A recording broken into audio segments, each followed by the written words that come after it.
గౌతమ్ ప్రసాద్ గారు బీఆర్ఎస్ రాష్ట్ర నాయకులు మనతో పాటు జాయిన్ అయ్యారు. గౌతమ్ ప్రసాద్ గారు, సార్ చెప్పండి సార్. ఏదైతే మొత్తం మీద తెలంగాణ రాష్ట్రంలో స్థానిక సంస్థల ఎలక్షన్ నగారా మోగింది, ఒక దిక్కు పచ్చ జెండా ఊపుతుంది తెలంగాణ ఎలక్షన్ కమిషన్. ఒక దిక్కు చూస్తే మాత్రం ఈ బీఆర్ఎస్ పార్టీ కావచ్చు, కాంగ్రెస్ పార్టీ కావచ్చు, బీజేపీ కావచ్చు, ఈ మూడు పొంతలేని సమాధానాల ప్రకారమే నడుస్తున్నాయి అనేది ఒక టాక్ నిండబడుతుంది. ఎందుకంటే ఇప్పుడు బీజేపీ స్ట్రాటజీ మాత్రం కొంతమేరకు, అంటే మండలాలు కావచ్చు, జిల్లాలలో కావచ్చు, ఒక మేర మా ప్రతి మండలానికి ప్రతి గ్రామానికి మా వ్యక్తులు ఉన్నారని చెప్పగలగానే ఇప్పుడు బీఆర్ఎస్ కూడా అదే కోలు నడుస్తుంది. కానీ కాంగ్రెస్ ఒక అడుగు ముందుకేసి ఆల్రెడీ 5వ తారీఖు మాత్రం లిస్టు పంపించండి అని చెప్తున్నారు. కానీ లిస్టు పంపితే ఎలక్షన్ జరిగేనా, నిజంగానే కోర్టులో అభ్యంతరాలు సమకూలంగా వచ్చేనా, లేదు అంటే స్థానిక సంస్థలకు మళ్ళీ కత్తెర పడనుందా, ఎలా చూడొచ్చు? సార్ మీకు, మన ప్యానెల్లో ఉన్న పెద్దలకు, మన ప్రేక్షకులందరికీ నమస్కారం సార్. మనం దాదాపు మన స్వతంత్ర ఛానల్లో కూడా దాదాపు ఈ 42% రిజర్వేషన్ మీద లేదా స్థానిక ఎన్నికల మీద దాదాపు ఒక 8-10 సార్లు నేనే పార్టిసిపేట్ చేసి ఉంటాను సార్. 100%. అంటే మనము కాంగ్రెస్ పార్టీ వ్యవహరిస్తున్న తీరు స్థానిక సంస్థల పట్ల చాలా చాలా చాలా ఇబ్బందికరంగా ఉంది సార్.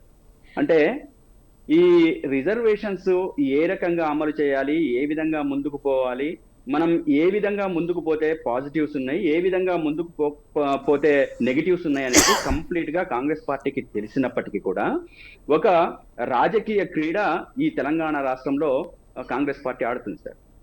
42% రిజర్వేషన్ ని ప్రకటించిన నాడు వీళ్ళ చేతుల్లో అధికారం లేదు.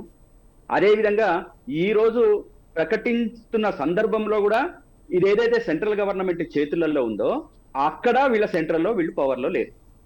వీళ్ళు ఏం చేసిండ్రంటే సెంట్రల్లోకి వస్తామని చెప్పేసి అనుకున్నారో, లేకపోతే ఇంకోటి అనుకున్నారో, ఏదో అనుకున్నారో అనుకొని 42% అని అన్నారు. సరే, 42% అనుకున్నారు. అనుకున్న తర్వాత కూడా ప్రాక్టీస్ లో ఏదైతే రాజ్యాంగబద్ధంగా మనం ప్రక్రియ ఏదైతే మొదలు పెట్టాలనో ఆ ప్రక్రియ మొదలు పెట్టకుండా హడావుడిగా ఒకసారి జీవో ఇస్తామని చెప్పేసి, ఒకసారి ఆర్డినెన్స్ ఇస్తామని, ఇంకోసారి మా పార్టీగానే ఇస్తామని చెప్పేసి చివరికి ఆర్డినెన్స్ అని చెప్పేసి గవర్నర్ దగ్గరికి పంపిస్తే గవర్నర్ న్యాయ సలహా తీసుకొని అటు రాష్ట్రపతికి పంపించటము, అక్కడ రాష్ట్రపతి దగ్గర పెండింగ్ గా ఉండడం, ఇదంతా జరుగుతా ఉంది.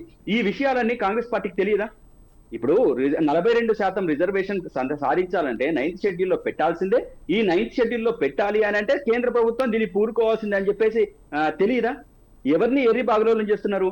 ఈ తెలంగాణ రాష్ట్రంలో ఉన్న బీసీ ప్రజానికానికి మొత్తానికి కూడా వీళ్ళు వెర్రి బాగులోళ్ళు, పిచ్చోళ్ళు, వీళ్ళకి ఏం తెలియదు అన్నట్టుగా కాంగ్రెస్ పార్టీ ఈరోజు ఒక దుర్మార్గమైన క్రీడ, రాజకీయ క్రీడని ఆడుతుంది సార్. మనం ఎక్కడికైనా మనం ఆలోచించాల్సింది ఏంటంటే వీళ్లకు చిత్తశుద్ధి లేని సందర్భంలోనే, చిత్తశుద్ధి లేని సమయంలోనే వీళ్ళు ఒక ప్రక్రియ విధానాన్ని ముందుకు తీసుకుపోకుండా ఇష్టం వచ్చినట్టు ఆట ఆడుతూ ఉన్నారు. అంతా అయిపోయింది. ఈ రోజు షెడ్యూల్ ప్రకటించి ఏం చేస్తారు సార్? ఇందాక రామ్మోహన్ సార్ చెప్పారు, క్లియర్ కట్ గా మనకు రిజర్వేషన్స్ 50% దాటడానికి వీల్లేదని చెప్పేసి సుప్రీంకోర్టు దగ్గర నుంచి హైకోర్టుల దాకా ప్రతి సందర్భంలో ప్రతి రాష్ట్రంలో చెప్తూ వస్తున్న విషయాలు ఈ కాంగ్రెస్ పార్టీకి, 60 సంవత్సరాలు పరిపాలించిన కాంగ్రెస్ పార్టీకి, ఈ దేశాన్ని పరిపాలించిన కాంగ్రెస్ పార్టీకి తెలియదా? వాస్తవం కాదా? అదేవిధంగా గతంలో మహారాష్ట్రని మంచి మనం ఉదాహరణగా చెప్పుకున్నాం. ఏమని? ఎలక్షన్స్ మొత్తం అయిపోయిన తర్వాత కూడా రిజర్వేషన్స్ అమలు విషయంలోకి వచ్చేటప్పటికనంటే ఎలక్షన్స్ అయిపోయిన తర్వాత, అభ్యర్థులకు ఎన్నిక అయిన తర్వాత ఈ ఎన్నిక చెల్లదు అని చెప్పేసి నిర్దాక్షిణ్యంగా కోర్టు ఇచ్చింది. అంటే నిర్దాక్షిణ్యం అంటే ఏంటి? రాజ్యాంగబద్ధంగా జరగాల్సిన దానికి రాజ్యాంగానికి విరుద్ధంగా జరిగింది కాబట్టి మొత్తం కొట్టేసింది. ఈ రోజు ఒక అడుగు ముందుకేస్తామని చెప్పేసి మాట్లాడుతూ ఎంత ధైర్యంగా మాట్లాడుతున్నారు సార్ వీళ్ళు కాంగ్రెస్ పార్టీ వాళ్ళు. అంటే మొత్తం రాష్ట్రంలో ఉన్న పోటీ చేస్తున్న అభ్యర్థుల గొంతులు తడిగుడ్డతో కోయదలుచుకుందా?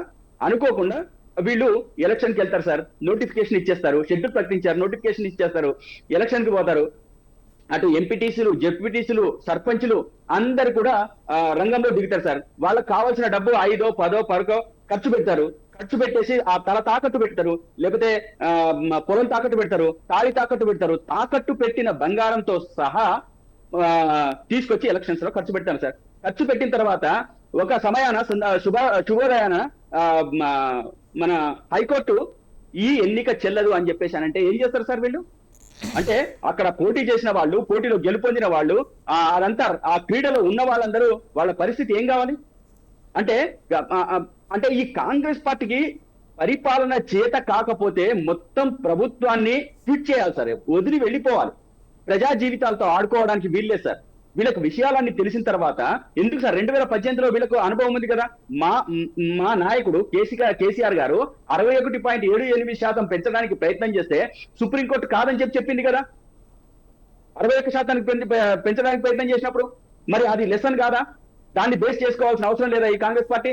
ఎందుకు ఇంత నిస్సిగ్గుగా వ్యవహరిస్తా ఉంది? ఎంత నిస్సిగ్గుగా ఈ రోజు ప్రజల్ని మోసం చేస్తా ఉంది? ఎందుకు ప్రజల జీవితాలతో ఆడుకుంటా ఉంది? ఎందుకు ఈ రకంగా మాట్లాడుతూ ఉంది? ఈ రకంగా మాట్లాడుకుంటూ పోతే సార్ రేపు రాబోయే రోజులలో ఈ తెలంగాణ రాష్ట్రంలో ఎట్టి పరిస్థితుల్లో కూడా స్థానిక సంస్థల ఎన్నికలు జరగడానికి అవకాశాలు లేవు. క్లియర్ కట్ గా హైకోర్టు మన ముందు పెట్టడానికి ఏంది, రాజ్యాంగ విరుద్ధమైన చర్యలు మీరు తీసుకోవడానికి కానీ, రాజ్యాంగ విరుద్ధమైన ఎన్నికల ప్రక్రియ జరగడానికి కానీ ఎట్టి పరిస్థితుల్లో హైకోర్టు ఒప్పుకోవడానికి లేదు. మనకు సుప్రీంకోర్టు దగ్గర నుంచి రాష్ట్రాల్లో ఉన్న హైకోర్టుల దాకా ఇవే తీర్పులు అనేక సార్లు పునరావృతమైన విషయాలు కూడా తెలిసి ఈ రోజు డ్రామాలు ఆడుతుంది, నాటకాలు ఆడుతుంది. తెలంగాణ రాష్ట్ర ప్రజల జీవితాలతో ఈరోజు కాంగ్రెస్ పార్టీ ఆటలాడుకుంటుంది సార్. ఈ ప్రక్రియను పక్కన పెట్టేసి నేనేమంటున్నానంటే ఈ రోజు ఒక అడుగు మీరు ముందుకేసిండ్రు, పైకి బిల్లు పంపించిండ్రు. దీన్ని తీసుకుపోవడానికి పార్లమెంట్ లో మీరు ఎందుకు ప్రయత్నం చేయట్లేదు? అయ్యనాడు అవుతుంది, మీరు ఎందుకు ప్రయత్నం చేయట్లేదు? అక్కడ పార్లమెంట్ లో మీ సభ్యులు 100 మంది ఉన్నారు కదా, ఆ 100 మందిలో ఒక్కళ్ళ క్వశ్చన్ అవర్లోనో 0 అవర్లోనో మా సమస్య ఇది, మేము మా రాష్ట్రంలో మేము బీసీ రిజర్వేషన్ ఇవ్వదలుచుకున్నాము, ఆ ఇవ్వదలుచుకున్న దాన్ని మీరు వెంటనే అమలు చేయడం కోసం మీరు పార్లమెంట్ లో బిల్లు పెట్టండి, దీన్ని దేశవ్యాప్తంగా అమలు చేయండి అని చెప్పేసి ఎందుకు ఒత్తిడి చేయరు? ఒక్క రాష్ట్ర ప్రయోజనమే దాగలేదు కదా, దేశ ప్రయోజనం కూడా దాగింది కదా. దేశ ప్రయోజనంలో భాగంగా వీళ్ళు దేశంలో కాంగ్రెస్ పార్టీ కూడా ఉంది కదా, వీళ్ళు అనుకున్నప్పుడు దేశవ్యాప్తంగా కూడా రాజకీయంగా వీళ్ళకి లబ్ధి చేకూరుతుంది కదా. చేకూరినప్పుడు వీళ్ళు ఎందుకు పార్లమెంట్ లో వాళ్ళు ఆ ప్రయత్నం చేయట్లేదు? ఎందుకు దాన్ని నిలదీయట్లేదు? ఎందుకు ఈ రోజు బీజేపీ పార్టీని కార్నర్ చేయట్లేదు?